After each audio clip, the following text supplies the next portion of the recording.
अस्सलाम वालेकुम व्यूवर्स। हमने स्टार्ट किया हुआ था शोल्डर जॉइंट पैथोलॉजीज को, जिसके अंदर हम पेनफुल शोल्डर सिंड्रोम की क्लासिफिकेशन को डिस्कस कर रहे थे। नियर्स क्लासिफिकेशन एंड टेंडनाइटिस और बर्साइटिस को प्रीवियस वीडियोस के अंदर डिस्कस कर लिया था। आज हम डिस्कस करेंगे इंस्टेबिलिटीज और डिसलोकेशंस की मेन काजेज क्या होती हैं और इनके लिए कौन से स्पेशल टेस्ट परफॉर्म किए जाते हैं एक स्पेसिफिक डायग्नोसिस बनाने के लिए, क्योंकि स्पेशल टेस्ट आपको मस्ट आने चाहिए। शोल्डर पेन की कंप्लेन के साथ आएगा पेशेंट, लेकिन उसे वो पेन किस वजह से है, आइदर इंस्टेबिलिटी की वजह से पेन है, इम्पिंजमेंट की वजह से है, रोटेटर कफ का टीयर हुआ है, तो इन सब की वजह से जो शोल्डर पेन आ रहा है, तो मेन रूल आउट करने के लिए काज और एक स्पेसिफिक डायग्नोसिस बनाने के लिए कि इस पेशेंट को ये शोल्डर जॉइंट पैथोलॉजी है जिसकी वजह से उसे पेन आ रहा है, तो उसके लिए स्पेशल टेस्ट परफॉर्म किए जाते हैं। कल को इंटर्नशिप और हाउस जॉब में जब पेशेंट की असेसमेंट करनी होगी तो यही स्पेशल टेस्ट परफॉर्म किए जाते हैं, और ये स्पेशल टेस्ट बहुत ही ज़्यादा इंपॉर्टेंट है, इसलिए मैं इनको साथ साथ डिस्कस कर रही हूँ ताकि आपको एक तो पता हो कि इस जॉइंट पैथोलॉजी के अंदर कौन कौन से फीचर्स आते हैं और उनके अकॉर्डिंगली उसकी असेसमेंट जब कल को करनी पड़ेगी इंटर्नशिप में या फिर हाउस जॉब में, तो कौन से special test most commonly perform किए जाते हैं। ठीक है, तो वो आपको पता होने चाहिए। इन स्पेशल टेस्ट के मेरे अपने नोट्स हैं, अगर किसी भी बच्चे को चाहिए होंगे, अगर ज़्यादा कमेंट्स आएंगे मुझे कि वो नोट्स चाहिए बच्चों को, तो वो फिर मैं शेयर भी कर दूँगी। ठीक है, तो ज़्यादा से ज़्यादा कमेंट्स करें अगर आपको वो स्पेशल टेस्ट चाहिए। हर जॉइंट के रिलेटेड वो टेस्ट हैं जिनके मेरे नोट्स हैं, जो मोस्ट कॉमनली इंटर्नशिप और हाउस जॉब में टेस्ट परफॉर्म किए जाते हैं। तो अगर ज़्यादा से ज़्यादा बच्चों के कमेंट्स आएंगे कि वो उन्हें चाहिए उनको स्पेशल टेस्ट, तो वो फिर मैं इनको ज़रूर शेयर करूँगी। आज हम डिस्कस करेंगे इंस्टेबिलिटीज और डिसलोकेशंस को। जो मोस्ट कॉमनली इंस्टेबिलिटीज और डिसलोकेशंस होती हैं वो टू टाइप्स की होती हैं, मल्टी डायरेक्शनल होती हैं और यूनी डायरेक्शनल होती है। मल्टी डायरेक्शनल का क्या मतलब है कि मैंने पहले भी आपको बताया था कि जॉइंट कैप्सूल ने सराउंड किया होता है ह्यूमरस और ग्लिनॉइड कैविटी को। जॉइंट कैप्सूल ने शोल्डर जॉइंट को सराउंड किया होता है, स्टेबिलिटी प्रोवाइड की होती है ताकि डिसलोकेशंस मिनिमम हो सके। लेकिन अगर जॉइंट कैप्सूल की लैक्सिटी हो जाएगी तो जॉइंट कैप्सूल की लैक्सिटी की वजह से डिसलोकेशंस के और इंस्टेबिलिटीज के चांसेस इंक्रीज हो जाएंगे, जिसकी वजह से मल्टी डायरेक्शनल इंस्टेबिलिटीज के चांसेस बहुत ज़्यादा हो सकते हैं, क्योंकि एक से ज़्यादा डायरेक्शन में इंस्टेबिलिटी आ सकती है। ठीक है, यूनी डायरेक्शनल इंस्टेबिलिटी का मतलब है कि सिर्फ एक डायरेक्शन में आएगी, या तो वो एंटीरियरली डिसलोकेशन होगी ह्यूमरस की, या पोस्टीरियर होगी, और या इंफीरियर डिसलोकेशन होगी। ठीक है, क्योंकि शोल्डर जॉइंट पे कितनी टाइप की डिसलोकेशन होती हैं, थ्री टाइप्स की डिसलोकेशन होती हैं। अंटीरियर हो सकती है, पोस्टीरियर हो सकती है और इंफीरियर डिसलोकेशन हो सकती है। ठीक है, तो यूनी डायरेक्शनल का मतलब है कि किसी भी एक डायरेक्शन में इंस्टेबिलिटी होगी, या वो अंटीरियर हो सकती है, या फिर वो पोस्टीरियर हो सकती है, या फिर वो इंफीरियर हो सकती है। और मल्टी डायरेक्शनल का क्या मतलब है कि एक से ज़्यादा डायरेक्शन में अंटीरियर हो सकती है और पोस्टीरियर एट अ टाइम, उसको हम कहते हैं मल्टी डायरेक्शनल इंस्टेबिलिटी। और उसकी काज क्या होती है, जॉइंट कैप्सूल की लैक्सिटी होती है। इसको असेस करने के लिए स्पेशल टेस्ट होते हैं जिनको आज हम डिटेल के अंदर डिस्कस करेंगे। एंटीरियर डिसलोकेशन को असेस करने के लिए एंटीरियर एप्रीहेंशन टेस्ट होता है।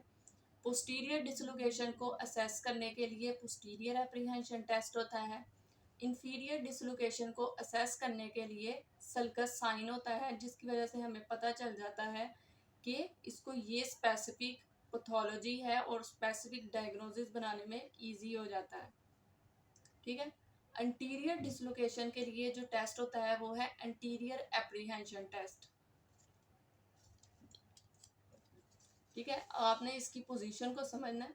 पेशेंट की जो पोजीशन होगी वो होगी स्पाइन लाइन।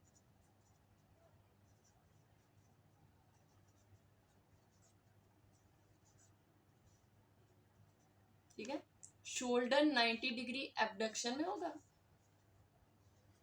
90 डिग्री एबडक्शन होगी।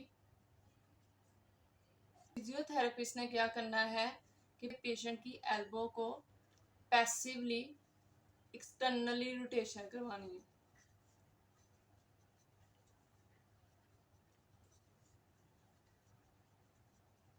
ठीक है, पॉजिटिव टेस्ट तब होगा जब पेशेंट एक्सटर्नल रोटेशन नहीं करने देगा।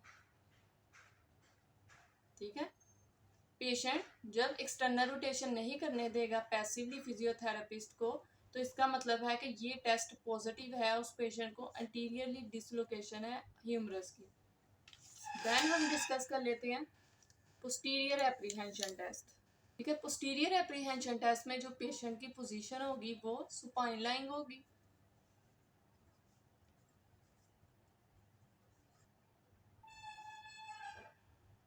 इसमें जो शोल्डर होगा वो 90 डिग्री, शोल्डर 90 डिग्री एलिवेटेड होगा। ठीक है, या फिर आप कह सकते हैं फ्लेक्शन होगी। ठीक है, और फिजियोथेरेपिस्ट ने पैसिवली,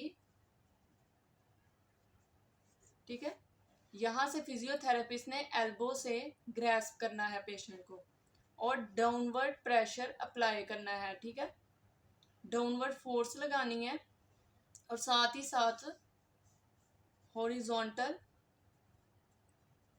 एडक्शन। ठीक है, ये क्या और ये साथ साथ horizontal adduction and internal rotation. ठीक है, हॉरिजॉन्टल एडक्शन और इंटरनल रोटेशन में मूव करने की कोशिश करनी है।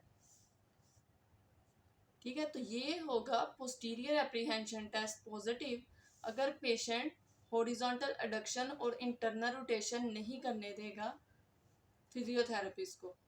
देन आ जाता है थर्ड टेस्ट इंफीरियर डिसलोकेशन को असेस करने के लिए, दैट इज सर्कस साइन। अब सर्कस साइन को किस तरह असेस कर सकते हैं, तो फिजियोथेरेपिस्ट वन हैंड को प्लेस करेगा अराउंड द स्कैपुला स्टेबलाइजेशन के लिए, एंड अदर हैंड को ग्रैस्प करेगा अराउंड द एल्बो। ठीक है, और डाउनवर्ड फोर्स अप्लाई करेगा on the arm below and lateral to the acromion process depression feel होगा, जिसको हम कहते हैं सर्कस साइन। इसका मतलब है कि ये टेस्ट पॉजिटिव है फॉर द इंफीरियर डिसलोकेशन। ठीक है, inferior and lateral to the acromion process. ठीक है, डिप्रेशन फील होगा।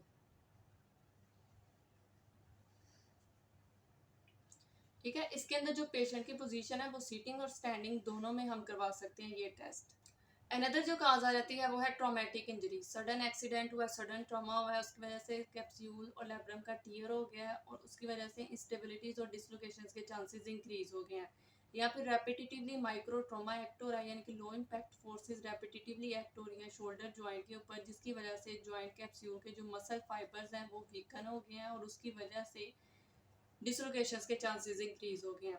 या फिर इनहेरेंट लैक्सिटी का क्या मतलब है कि पैदाइशी तौर पे ही बच्चे को ऐसी बीमारी है कि जिसकी वजह से उसके मसल्स और लिगामेंट्स लूजन है, जैसे मार्फिन सिंड्रोम होता है, ऑस्टियोजेनेसिस इम्परफेक्टा होता है। इन कंजेनिटल कंडीशंस की वजह से पेशेंट के मसल्स लूज हैं और उसकी वजह से क्या हो सकता है कि इंस्टेबिलिटीज और डिसलोकेशंस के चांसेस इंक्रीज हो जाते हैं। तो ये इनकी मेन काजेज थी। अब तक हमने डिस्कस कर लिया इंस्टेबिलिटीज और डिसलोकेशंस की टू टाइप्स को। मल्टी डायरेक्शन इंस्टेबिलिटी होती है, यूनी डायरेक्शन इंस्टेबिलिटी होती है। यूनी डायरेक्शन इंस्टेबिलिटीज कितनी टाइप्स की होती हैं, 3 टाइप्स की होती हैं शोल्डर जॉइंट में, anterior, posterior, inferior. Anterior dislocation को असेस करने के लिए अंटीरियर एप्रीहेंशन टेस्ट होता है, पोस्टीरियर डिसलोकेशन को असेस करने के लिए पोस्टीरियर एप्रीहेंशन टेस्ट होता है, इंफीरियर डिसलोकेशन को असेस करने के लिए सर्कल साइन टेस्ट होता है। देन हमने डिस्कस कर लिया कॉजेज ऑफ द इंस्टेबिलिटीज को, ट्रॉमेटिक इंजरी को, repetitive micro trauma and inherent laxity को। नेक्स्ट इंशाल्लाह हम डिस्कस करेंगे अनदर क्लासिफिकेशन को। इसके अंदर आपको कोई भी कंफ्यूजन हो तो आप कमेंट सेक्शन पूछ सकते हैं। अल्लाह हाफिज़।